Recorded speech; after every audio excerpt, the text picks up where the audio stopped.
찬송가 510장입니다. 찬송가 510장입니다.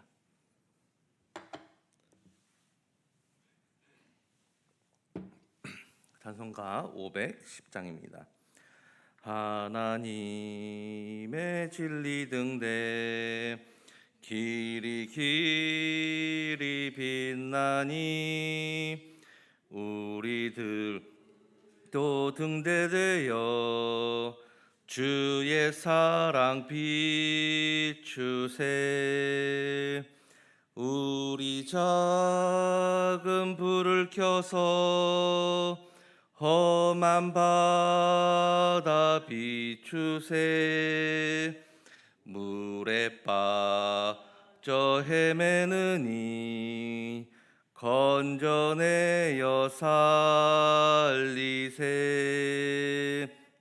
죄의 밤은 깊어가고 성난 물결 설렌다. 어디 불빛 없는가고 찾는 물이 많구나.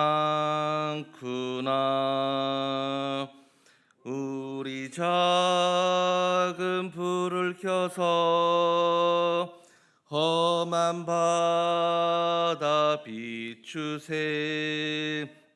물에 빠져 헤매느니 건져내어 살리세. 너의 등불 돋우어라. 거친 바다 비춰라. 빛을 찾아 헤매느니 생명선에 건져라. 우리 작은 불을 켜서 험한 바다 비추세. 물에 빠져 헤매느니 건져내어 살리세. 아멘. 오늘 말씀은 마태복음 5장입니다. 마태복음 5장 13절입니다. 13절로 20절까지의 말씀입니다. 한 절 한 절 교독드립니다. 마태복음 5장 13절로 20절까지의 말씀입니다. 제가 먼저 읽도록 하겠습니다. 너희는 세상의 소금이니 소금이 만일 그 맛을 잃으면 무엇으로 짜게 하리요. 후에는 아무 쓸데없이 다만 밖에 버려져 사람에게 밟힐 뿐이라.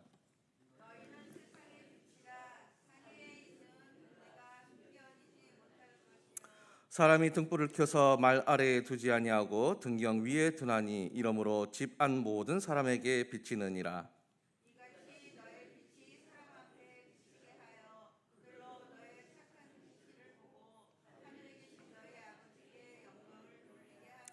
내가 율법이나 선지자를 폐하러 온 줄로 생각하지 말라. 폐하러 온 것이 아니요 완전하게 하려 함이라.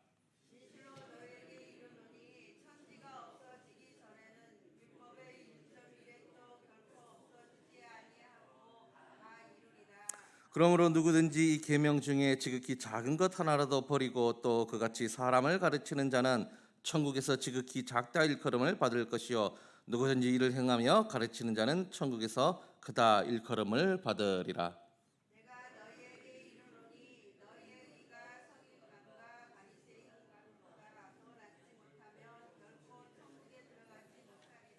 아멘. 네. 오늘은 세상의 빛과 소금이라는 말씀을 가지고 여러분과 은혜를 나누고자 합니다. 예수님의 제자가 된 우리들은 세상의 소금이자 세상의 빛이 되었습니다. 그것은 내 의로 된 것이 아니라 온전히 예수님을 믿는 믿음으로 예수님의 은혜로 세상의 빛이자 세상의 소금이 된 것입니다. 예수를 믿는 그 순간부터 우리는 예수님께서 빛과 소금의 사명을 우리에게 주신 것입니다. 소금은 기본적으로 맛을 내는 역할을 합니다. 음식 속에 들어가서 자신을 녹여야 됩니다. 그리고 짠맛을 내게 하고 그로 인해서 맛있는 음식을 만들어내게 됩니다. 자기 희생이 필요합니다. 또한 부패를 막는 역할을 하는 천연 방부제입니다. 예수님은 소금이 맛을 잃으면 밖에 버려져 사람들에게 밟힐 뿐이라고 말씀하셨습니다. 원어로 보면 모라노이라고 어리석게 되다라는 뜻입니다. 소금이 맛을 잃었다라는 것은 어리석은 자가 되어 세상 사람과 똑같은 인생을 살아가는 겁니다. 세상 사람들과 똑같은 생각, 세상 사람들과 똑같은 사상, 세상 사람들이 바라보는 그것을 바라보고 가는 것, 그것을 어리석다라고 얘기하는 겁니다.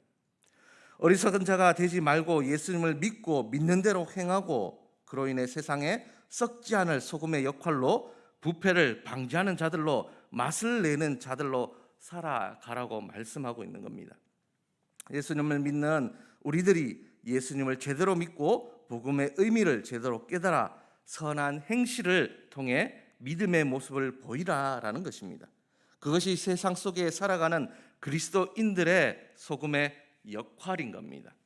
소금의 맛을 잃었다라는 것은 그리스도인답게 살지 않는다는 것을 말씀합니다. 세상 사람들과 똑같은 생각, 똑같은 사상, 똑같은 목표, 돈을 위해서 살아가는 그것이 소금의 역할을 잃어버렸다는 겁니다. 자기 편하고자 다 밀어버리는 것들, 다 그런 겁니다.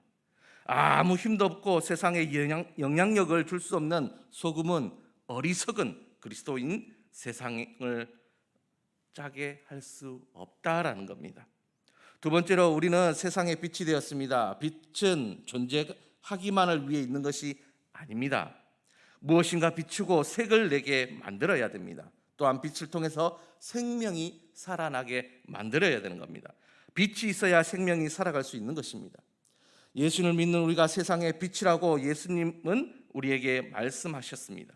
즉 어두워져가는 저 세상을 우리가 빛으로 비춰서 생명력 있게 살아가게 만들어야 한다는 겁니다. 예수님께서 말씀하셨습니다. 사람이 등불을 켜서 말 아래에 두지 않고 등경 위에 둔다. 그러면 빛이 사방에 퍼지게 되고 모든 물건들을 보일 수 있게 된다라는 겁니다. 왜 등불을 여러분 등경 위에 두어야 됩니까? 왜 땅바닥에 두면 안 되는 겁니까? 간단합니다. 바닥에 두면 방 전체를 밝힐 수 없기 때문입니다. 교회 안에서만 하면 의미가 없습니다.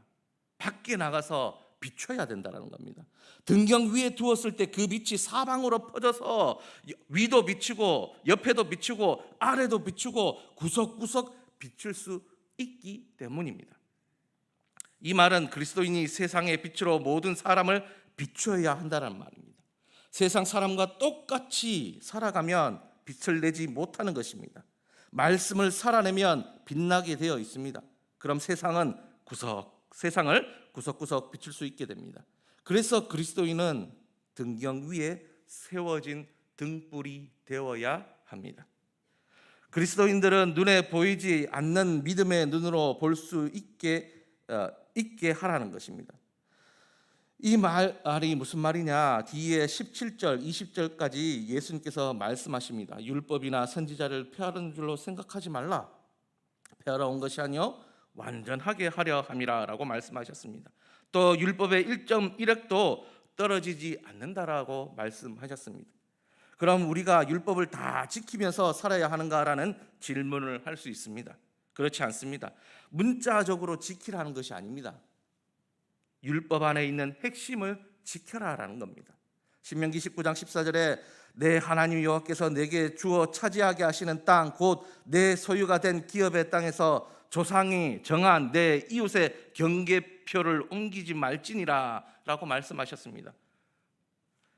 지금 땅의 경계를 정할 때 정확하게 측정하고 서로 서류로 남깁니다. 그래서 분쟁이 그거 일어나지 않습니다. 그런데 구약 시대 그때는 지금과 같은 측정하는 도구도 없었고 문서로 남기지도 못했었습니다.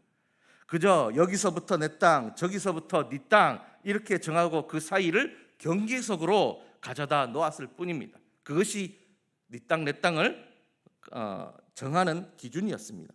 경계석을 통해서 땅을 구분하는 것입니다. 그런데 정직하지 못한 사람은 모두 다 잠을 잘 때 혼자 나와서 그 경계석을 1cm씩 옮기는 겁니다. 그렇게 되면 어떻게 됩니까? 1cm를 옮기는 그 순간부터 그 땅은 자기의 땅이 되는 겁니다. 이렇게 몇 개월을 하고 나면 몇 년을 아주 조심스럽게 표시 안 나게 옮깁니다. 그럼 어떻게 됩니까? 나중에는 많은 땅을 자기 땅으로 둘 수 있다는 겁니다. 이 말씀이 의미하는 의미가 무엇입니까? 여러분, 정직하라는 겁니다. 거짓된 삶 살지 말라라는 겁니다. 구약 시대는 이 경계석의 율법이 실제적으로 의미가 있었지만 지금은 구약과 같은 시대를 살지 않습니다. 그 핵심을 보고 그 핵심의 말씀을 우리가 이 시대를 살아갈 때 지키면 된다라는 겁니다.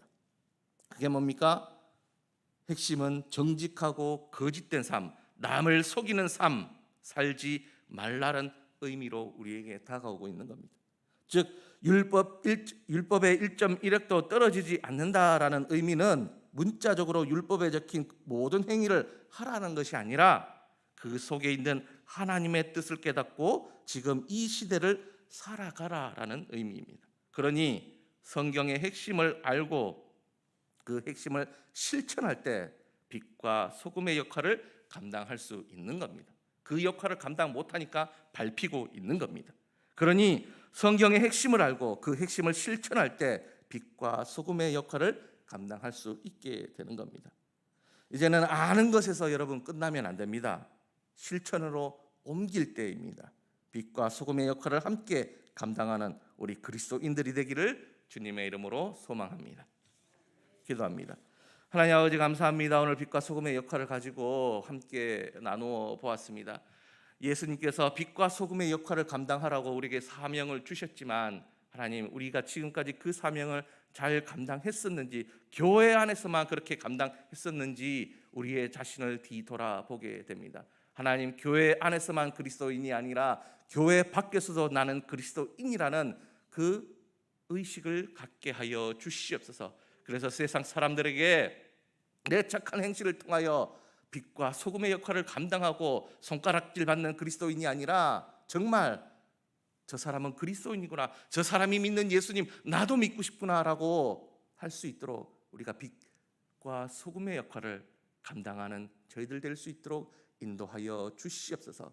지금까지 그런 삶을 살지 못했다면 하나님 회개하게 하시고 이제 다시 돌이키게 하여 주셔서 세상 사람들에게 손가락질 받는 그리스도인이 아니라 하나님, 우리가 진짜 하나님의 이름을 영광 돌릴 수 있는 그리스도인으로서 살아갈 수 있도록 주님, 우리의 생각과 마음과 행위를 변화시켜 주시옵소서. 감사드리며 예수님의 이름으로 기도드립니다. 아멘. 하늘에 계신 우리 아버지의 이름을 거룩하게 하시며 아버지의 나라가 오게 하시며 아버지의 뜻이 하늘에서와 같이 땅에서도 이루어지게 하소서. 오늘 우리에게 일용할 양식을 주시고 우리가 우리에게 잘못한 사람을 용서하여 준 것 같이 우리 죄를 용서하여 주시고 우리를 시험에 빠지지 않게 하시고 악에서 구하소서. 나라와 권능과 영광이 영원히 아버지의 것입니다. 아멘.